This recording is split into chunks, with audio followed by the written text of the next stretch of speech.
বুড়ো ভোদা বুড়ো ধন দেখতে চান? 20 থেকে 130 140 বছর বয়স্ক মানুষের ভোদা ধন দেখতে পাবেন মাত্র 500 টাকায়। তা আবার উন্নত দেশের উন্নত ভোদা উন্নত ধন এবং ভ্যারাইটিস ধন দেখতে পাবেন। অনসেনে চলে আসবেন।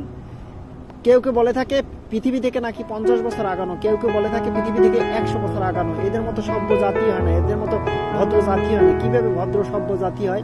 মা বাবা নাই, ভাই বোন নাই, চাচা চাচি নাই, খালা খালু নাই, বন্ধু বান্ধবের হিসাব নাই, কারো কোনো বিষয় নেই। একসঙ্গে সবাই ন্যাংটা হয়ে চলে আসে ধন দেখানোর জন্য। অনসেনে ধন দেখানোর জন্য নয়, জাস্ট গোসল করতে আসে। কিন্তু সেখানে অবাধে সবাই, একটা প্রধান রুলসই হচ্ছে ওখানে আসার পরে বিবস্ত্র হতে হবে। কোনো কিছু একটা সিম্পল আমরা যে টাকা ইউজ করি অর্থাৎ বাইট্য বলি, অনেকে সুতো থাকে, কিচ্ছু থাকা যাবে না। টোটালি সবকিছু ফেলে দিয়ে আপনাকে ওখানে ঢুকতে হবে। এটা নাকি সভ্য জাতি ভদ্র জাতি, এদের মতো স্টুপিড জাতি হয় না। আনবিলিভেবল।